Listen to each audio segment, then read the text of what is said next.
दोस्तों, पूरी दुनिया को रमजान मुबारक। और बस ये कोरोना रूपी वायरस के माहौल में, एक लॉकडाउन के माहौल में, ये सातों समंदर में बैठा बैठा अभी मैं सोच रहा था कि सातों समंदर में 71% पानी है, फिर जंगल हैं, पहाड़ हैं। तो मेरा जो अनुमान है कि 10 से 15% के बीच में पूरे विश्व में हम लोग 750 करोड़ लोग या जो भी सातों समंदर रहते हैं। और इस कोरोना के माहौल में जब से मैं पैदा हुआ हूं तब से मुझे पता लगता है ये सुपर पावर है, ये सुपर पावर है, ये सुपर पावर है, ये सुपर पावर है।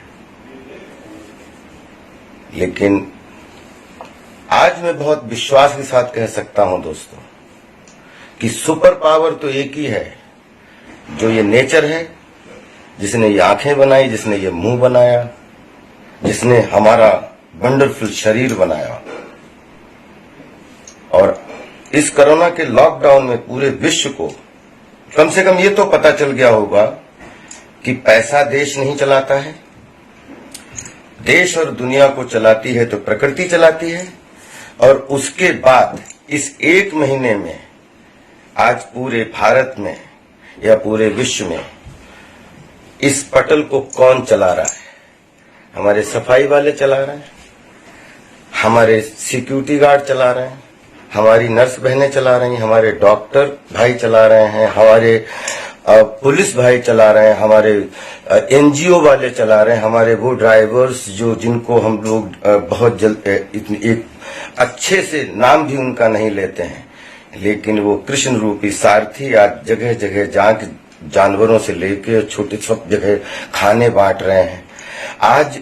आज देश को के सिस्टम को आदमी नहीं चला रहे हैं, आज सेवादार चला रहे हैं। और प्रकृति ने ये दिखा दिया कि एक कोरोना रूपी वायरस पूरे 750 करोड़ लोगों में भीड़ में भी एक दूसरे को अलग कर सकता है। और लेकिन प्रकृति ने अपने आप को प्रदूषण रहित कर लिया। आज सारे आप देखिए जंगल की सड़कों पे सारे जानवर आराम कर रहे हैं। तो प्रकृति ने ये दिखा दिया है कि अगर आपको अच्छे से जीना है तो प्रकृति में जीना सीखो और प्रकृति के लिए जीना सीखो और नेचर को प्रणाम करके जीना सीखो। नेचर से पंगा मत लो। नेचर ने एक बार नहीं 10 बार इस बात को प्रमाणित किया है कि 10 सेकेंड आपको उखाड़ने के लिए काफी है। मैं दुआ करता हूं कि पूरे विश्व में रमजान का महीना शुरू हुआ है। सबको ढेर सारी शुभकामनाएं, सबकी ईदी अच्छी बने और ईद के बाद में एक ऐसा संसार शुरू हो हम सबकी जीवन में, ताकि हम लोग कम से कम एक दूसरे को इंसान मान के जिएं, एक दूसरे का सम्मान करके जिएं। क्योंकि जो अहम था हम मानवों का, हम इंसानों का, जो लोग अपना अहम दिखाते थे, मेरा ये, वो अहम तो मिट्टी में मिला दिया है कोरोना ने। तो प्लीज इसके बाद अगर अहम मिट चुका है तो इसके बाद प्रेम से जीना सीखें, एक दूसरे के लिए जीना सीखें, खुद के लिए जीना सीखें, अपने परिवार के लिए जीना सीखें, अपने संसार के लिए जीना सीखें। वसुधैव कुटुंबकम। Love you. देखा आपने दोस्तों, राजपाल यादव जी ने क्या कहा।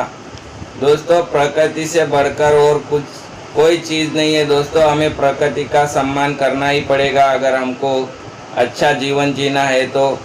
दोस्तों देखो, इंडिया में भी कितना जानवरों के साथ खिलवाड़ होता है। हाथी को मार के उनका दांत का व्यापार करते हैं, मोरों को मार के उनका पंख का व्यापार करते हैं, हिरणों को मार के उनका सींग का व्यापार करते हैं, अपने शेरों को मार के उनका चमड़े का व्यापार करते हैं। मतलब पूरी दुनिया में, इंडिया ही नहीं पूरी दुनिया में जानवरों के साथ खिलवाड़ होता है।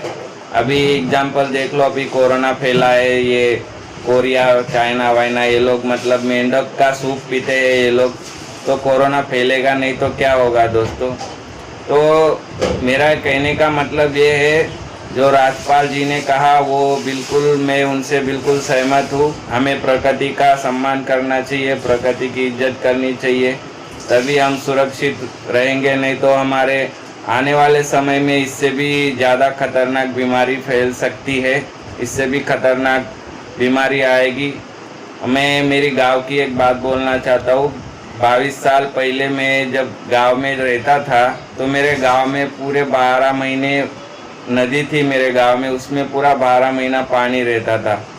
अभी मैं जाता हूँ दोस्तों गांव में, देखता हूँ तो उसमें खाली जब बारिश का टाइम रहता है 1-2 महीना तभी उसमें पानी रहता है, बाकी पूरा 10 महीना उसमें पानी नहीं रहता है, पूरा सूख जाती है। तो आप समझ सकते हो कि अभी हमारी इंडिया की हालत क्या चल रही है। सबसे पहले मुझे ऐसा लगता है ये जो हमारे बच्चे पैदा करने का जो संख्या ज़्यादा है ये लोग की, इनको कम करना चाहिए। हमारे को भारत सरकार ने ये नियम लगाना चाहिए कि एक बच्चा पैदा करो या तो दो के ऊपर अगर कोई करता है तो उसको कड़ी से कड़ी सज़ा होनी चाहिए, तभी हमारा कुछ हो सकता है, नहीं तो फिर हमारा कुछ नहीं हो सकता। दोस्तों बस मैं यही कहना चाहता हूँ। जय भारत, जय जवान, जय किसान, जय हिंद।